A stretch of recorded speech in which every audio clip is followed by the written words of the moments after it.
옛날 옛적 한국의 평창이라는 아름다운 산골 마을에는 매년 겨울이 오면 신비로운 눈꽃 축제가 열리곤 했습니다. 이 마을은 겨울마다 하얗게 변신하는 산과 들판으로 둘러싸여 눈이 오면 한 폭의 그림처럼 변했습니다. 마을 중앙에는 커다란 나무가 자리 잡고 있었는데 이 나무는 눈꽃 나무라고 불리며 마을의 수호신으로 여겨졌습니다.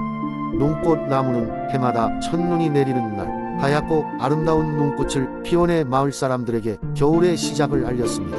사람들은 이 나무를 둘러싸고 축제의 준비를 시작했으며 각자가 준비한 요리나 장식을 나누며 즐거운 시간을 보냈습니다. 하지만 그해 겨울 마을의 평화를 깨뜨리는 일이 벌어졌습니다. 마을 외곽에 사는 검은 사내 마녀 마르크사가 불길한 예언을 하기 시작한 것입니다. 그녀는 밤하늘에 검은 별이 떨어질 것이며 그날 밤 눈꽃 나무도 시들어버릴 것이라는 말을 마을 사람들에게 전했습니다. 마을 사람들은 처음에는 그 말을 믿지 않았으나 곧 불안해지기 시작했습니다. 그간 마르크사는 종종 작은 장난을 쳐왔으나 이번엔 왠지 모르게 진실일 것 같은 느낌이 들었던 것입니다. 놀란 마을 사람들은 마르크사를 찾아가 사실을 확인하려고 했지만 이미 그녀는 산속 깊은 곳으로 숨어버려 아무도 찾을 수 없었습니다. 이에 마을 사람들은 걱정에 휩싸여 있을 수밖에 없었습니다. 그러던 어느 날 밤 하늘에서 정말로 검은 별의 그림자가 내려오기 시작했습니다. 그 순간 마을 한복판에 눈꽃 나무가 서서히 시들어가는 것이 보였습니다. 마을 사람들은 충격에 빠져 어찌할 바를 모른 채 서로를 바라볼 뿐이었습니다. 그때 마을의 어린 소녀 지훈이 나서서 할머니에게 전해들은 옛 전설을 떠올렸습니다. 눈꽃 나무가 시들지 않게 하려면 순수한 마음을 가진 자가 산의 정상을 찾아 가순백의 심장을 가져와야 한다는 전설이 있어요. 지훈은 그 말을 전하며 자신이 직접 그 임무를 맡겠다고 했습니다. 마을 사람들은 처음엔 어린 소녀가 너무 위험한 일을 하려 한다며 만류했지만 지훈의 결의에 찬 눈빛을 보고 마침내 허락했습니다. 그리고 그녀를 위해 정성스럽게 손수 만든 목도리와 장갑을 건네주었습니다. 지훈은 눈 덮인 산길을 따라 용기 있게 걸어 나갔습니다. 길은 험난하고 차가웠지만 지훈의 마음은 따뜻했습니다. 그녀는 자신을 지탱해주는 마을 사람들의 정성과 눈꽃 나무를 살리고자 하는 순수한 의지를 되새기며 발걸음을 옮겼습니다. 여러 날에 걸쳐 힘겹게 산을 오르던 지훈은 마침내 산 정상에 도착했습니다. 그곳에는 신성하면서도 아름다운 얼음 궁전이 서 있었습니다. 궁전 안으로 들어가자 밝은 빛을 내뿜고 있는 순백의 심장이 그녀를 맞이했습니다. 지훈은 조심스럽게 심장을 손에 들고 마을로 돌아왔습니다. 그리고 그 심장을 시들고 있던 눈꽃 나무의 아래에 묻었습니다. 그러자 믿을 수 없는 기적이 일어났습니다. 눈꽃 나무가 다시 피어나기 시작한 것입니다. 더불어 하늘에서 긴 눈이 폭포처럼 쏟아지며 마을을 덮었습니다. 마을 사람들은 환호하며 눈꽃 나무를 둘러싸고 기뻐했습니다. 지훈은 마을의 영웅이 되었고 그녀의 용감한 행보는 두고두고 전설로 전해졌답니다. 그 이후로도 평창은 매년 겨울이면 화려한 눈꽃 축제가 열리며 그때마다 마을 사람들은 지훈의 용기를 기리기 위해 특별한 거행식을 가졌습니다. 그리고 이러한 전통은 오늘날까지도 이어져 평창을 찾는 모든 이에게 감동과 희망을 주고 있습니다. 두 번째 이야기. 옛날 옛적 경상북도 의성에는 푸른 산과 넓은 들판이 펼쳐진 아름다운 고을이 있었다. 이곳 사람들은 농사와 과수원을 돌보며 평화롭게 살아가고 있었다. 특히 의성은 사과가 유명한 곳으로 마을 입구부터 펼쳐진 풍성한 사과나무들이 사람들을 반겼다. 전설에 따르면 이곳 사과나무에는 일찍이 신비로운 이야기가 전해 내려왔다고 한다. 오래전 의성 고을에는 마음씨 고운 농부가 살았다. 그의 이름은 정수였고 그는 늘 사과나무를 아끼고 사랑했다. 어느 날 정수는 보름달이 휘영청 밝은 밤 꿈속에서 신비로운 여인을 만났다. 그녀는 나무의 여신이라 소개하며 정수의 사과나무에 특별한 축복을 내리겠다고 말했다. 여신은 말했다. 그대의 정성에 보답하고자 이 사과나무에 행복의 열매를 선물하리라. 이 나무의 사과를 먹는 이에게 행운과 평화를 줄 것이며 나무는 절대 말라 죽지 않을 것이다. 꿈에서 깨어난 정수는 처음엔 이를 믿지 않았다. 그러나 곧바로 자신이 돌보는 사과나무가 이전보다 훨씬 더 푸르고 빛나며 매해 풍성한 열매를 맺는 것을 보게 되었다. 사람들은 이 소식을 듣고 먼 길을 마다하지 않고 의성 고을로 찾아왔다. 나무의 열매를 맛본 이들은 병이 낫거나 답답했던 일이 순조롭게 풀리곤 했다. 의성의 사과는 그리하여 천상의 열매로 불리게 되었고 마을은 날로 번창해 갔다. 하지만 여신과의 약속은 결코 잊혀져서는 안 되는 것이었다. 나무를 함부로 대하거나 지나치게 이기적으로 이용하는 자에게는 불운이 따랐다. 이를 알게 된 마을 사람들은 나무를 더욱 신중히 돌보며 그 고마움을 잊지 않았다. 의성의 사과 축제의 밤이 되면 마을 사람들은 모두 모여 감사해 제를 지내며 나무에게 행운을 기원했다. 정수의 사과나무는 세월이 흘러도 여전히 그 자리에 서서 의성 고을 사람들에게 축복과 풍요를 내려주고 있었다. 사과나무 전설은 여러 세대를 거쳐 전해 내려오며 의성 사람들의 마음속 깊이 자리잡았다. 오늘날 의성을 방문하는 사람들은 그 전설의 흔적을 찾아 나서며 고풍스러운 마을의 매력을 즐긴다. 사람들은 사과나무를 보며 자신들이 누리고 있는 행복과 번영의 뿌리를 새삼 느끼며 감사를 드린다고 한다. 이렇게 의성의 사과나무 전설은 오늘까지도 사람들에게 꿈과 희망을 전해주고 있었다. 세 번째 이야기. 옛날 옛적 한국의 아름다운 화순 지역에는 울창한 숲이 있었습니다. 이 숲은 신비한 생명체와 마법 같은 이야기가 숨겨져 있는 곳으로 알려져 있었지요. 사람들은 이곳을 비밀의 숲이라 불렀습니다.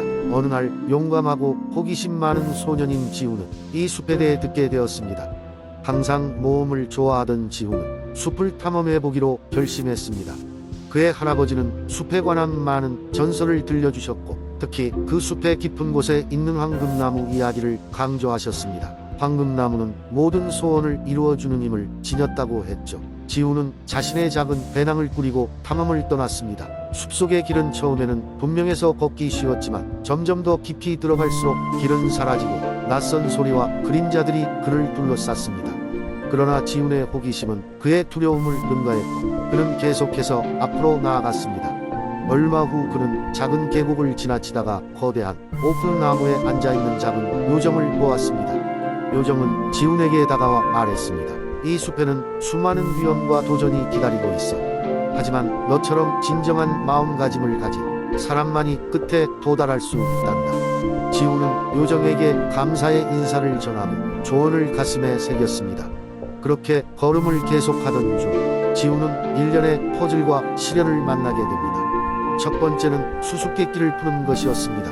수수께끼는 옛날 화순 마오리 전통에 관한 것이었고 럭키리 지훈은 할아버지의 이야기를 기억해내 해결할 수 있었습니다. 그 다음 지훈은 거대한 강을 건너야 했는데 이를 위해 동물 친구들의 도움을 받아 안전하게 강을 건넸습니다. 여정을 계속하면서 지훈은 마침내 전설의 황금나무를 발견하게 됩니다. 나무는 눈부시게 빛나며 그를 감싸 안았고 나무에서 흘러나오는 빛은 그의 마음속 소원을 비추었습니다. 지훈의 소원은 그의 가족과 마을의 번영이었습니다. 황금나무는 그의 진심을 느끼고는 작은 황금빛 씨앗을 내어주었습니다. 이 씨앗을 잘 심고 돌봐라. 그러면 너와 내 가족에게 큰 번영을 가져다 줄 것이다. 라고 나무는 속삭였습니다. 지훈은 감격하며 숲을 빠져나와 집으로 돌아왔습니다. 그는 황금 씨앗을 마을의 정원에 심고 정성껏 가꾸었습니다. 그리고 시간이 흘러 씨앗은 아름다운 나무로 자라났고 그 열매는 마을의 번영을 가져다 주었습니다. 이후로 종종 지훈은 숲을 찾아갔고 항상 새로운 모험과 배움을 얻었습니다. 그는 숲과 마을을 연결하는 중요한 다리가 되었고 그의 이야기는 오래도록 전해 내려오며 사람들에게 용기와 희망을 심어주었습니다. 네 번째 이야기. 옛날 옛적 한국의 아름다운 홍성 지역에는 마을 사람들 사이에 전해 내려오는 신비로운 전설이 있었다. 바로 깊은 산속에 숨겨진 마법의 연못에 관한 전설이었다. 이 연못은 평범한 연못이 아니었다. 한번 이곳에 발을 들인 사람은 그 어떤 소원이라도 이룰 수 있다는 이야기였다. 하지만 연못이 있는 곳은 누구에게나 쉽게 허락되지 않았다. 연못을 찾아가기 위해서는 산속 깊숙이 들어가야 했으며 산길은 사람의 발길이 닿지 않아 매우 험난했다. 더군다나 연못은 날씨가 흐린 날에만 나타난다는 소문이 있어 이에 날씨를 확인하며 모험을 떠나는 이들이 종종 있었다. 홍성 마을의 한 소녀 민주는 그 연못 이야기를 어릴 적부터 들으며 자랐다.